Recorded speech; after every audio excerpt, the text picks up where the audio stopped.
வணக்கம் நண்பர்களே, நான் உங்கள் பாலகிருஷ்ணன். நீங்க இப்போ இந்த வீடியோ பார்க்கறீங்கன்னா அஸ்விசுமா உதவி திட்டம் தொடர்பான ஒரு முக்கியமான தகவலை தெரிஞ்சுக்கணும்னு தான்.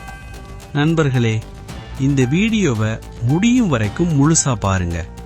ஏன்னா உங்களுக்கு பணம் வருமா இல்லையா, வரலன்னா என்ன காரணம், இனிமேல் என்ன செய்யணும், எல்லாமே தெளிவா சொல்ல போறேன். அதுக்கு முன்னாடி ஒரு சின்ன வேண்டுகோள்.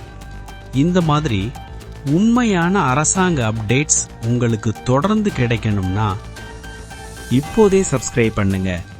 வீடியோ பிடிச்சிருந்தா லைக் பண்ணுங்க. இந்த தகவல் மற்றவர்களுக்கும் பயன்படும், அவங்களுக்கும் ஷேர் பண்ணுங்க. நண்பர்களே, நிறைய பேர் இன்னும் இந்த அஸ்விசுமா விஷயத்தை சரியா புரிஞ்சிக்காம பணத்தை இழக்கிற நிலையில இருக்காங்க. அதனால்தான் இந்த வீடியோவை நான் இவ்வளவு தெளிவா உங்களுக்காக எடுத்திருக்கேன். சரி நண்பர்களே, இப்போ நேரா போகலாம். பிப்ரவரி 2026 அஸ்விசுமா புதிய அப்டேட் என்னன்னு, எந்த தகவல்களை அப்டேட் பண்ணணும்? நண்பர்களே, மறுபதிவு செய்யும் போது இந்த விஷயங்களை கவனிங்க. குடும்ப உறுப்பினர்கள் எண்ணிக்கை, வீட்டில் வேலை செய்கிறவர்கள் யார், மாத வருமானம், வங்கிக் கணக்கு சரியாக இருக்கணும், வீடு சொந்தமா வாடகையா, வெளிநாட்டு வருமானம் இருக்கா இல்லையா, பொய் தகவல் கொடுத்தா, வருமானத்தை மறைச்சா அஸ்விசுமா லிஸ்ட்ல இருந்து முழுசா நீக்கப்படுவீங்க. இதுல எந்த தயவும் பரிதாபமும் கிடையாது நண்பர்களே.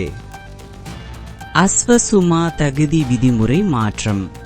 முக்கிய அப்டேட் நம்பர் 2. இப்போ அரசாங்கம் அஸ்விசுமா தகுதி விதிமுறைகளை மீண்டும் பரிசீலனை செய்ய போகுது.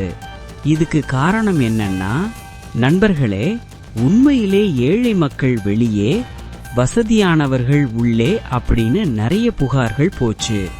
அதனாலதான் பாராளுமன்ற குழு இந்த விதிமுறையை மாற்றணும்னு சொல்லியிருக்காங்க. இதனால் யாருக்கு லாபம்? தினக்கூலி தொழிலாளர்கள், தோட்ட தொழிலாளர்கள், மலையக தமிழ் மக்கள், நிலையான வருமானம் இல்லாத குடும்பங்கள், இவங்களுக்கெல்லாம் எதிர்காலத்துல வாய்ப்பு அதிகம். ஏன் உங்களுக்கு பணம் வரல? இதுதான் எல்லாரும் கேட்கிற கேள்வி. என் பக்கத்து வீட்டுக்காரனுக்கு வந்திருக்கு, நான் அதைவிட ஏழை, எனக்கு ஏன் வரல? நண்பர்களே, இதுக்கு காரணங்கள் கீழே. 1. தகவல் அப்டேட் பண்ணல. 2. வங்கி கணக்கு தவறு. 3.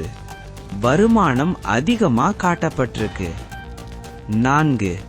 குடும்ப உறுப்பினர் வெளிநாட்டில். 5. வீட்டு சொத்து பதிவு. இதுல ஏதாவது ஒன்று இருந்தாலே பேமெண்ட் ஸ்டாப் ஆகும். பணம் எப்போ வரும்?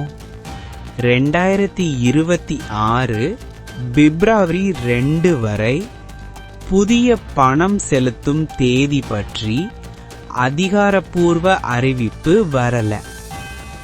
ஆனா நண்பர்களே, மறுபதிவு முடிஞ்சதும் தகுதியானவர்களுக்கு கட்டம் கட்டமாக பணம் விடப்படும் என எதிர்பார்க்கப்படுகிறது. அதனால் இப்போ செய்ய வேண்டியது பேனிக் ஆகிறது இல்ல, கரெக்ட் இன்ஃபோ அப்டேட் பண்றது. மக்களுக்கான முக்கிய அறிவுரை. நண்பர்களே, அஸ்விசுமம் என்பது உங்களுக்கான உரிமை. ஆனா அதே நேரத்துல நேர்மையும் அவசியம். தரகர்களை நம்பாதீங்க. பணம் கொடுத்து லிஸ்ட்ல சேர முடியாது. யாரும் நான் சேர்த்து தருவேன்னா ஏமாறாதீங்க. கிராம நிலதாரி, டிவிஷனல் செக்ரட்டரியேட், அதிகாரப்பூர்வ வழிமுறை, இதுதான் சரி. நண்பர்களே, இந்த வீடியோ உங்களுக்கு பயனுள்ளதாக இருந்தா கீழே லைக் பண்ணுங்க, காமெண்ட்ல உங்கள் பிரச்சனையை சொல்லுங்க. இந்த வீடியோவை மற்றவர்களுக்கும் ஷேர் பண்ணுங்க. பெல் ஐகானை அழுத்தி சப்ஸ்கிரைப் பண்ணுங்க. அஸ்வசுமா தொடர்பான புது அப்டேட் வந்தவுடனே முதல்ல உங்களுக்கு தெரிவிப்பது இந்த சேனல் தான். இதோட இந்த வீடியோவை முடிக்கிறேன் நண்பர்களே. நான் உங்கள் பாலகிருஷ்ணன். நன்றி, வணக்கம்.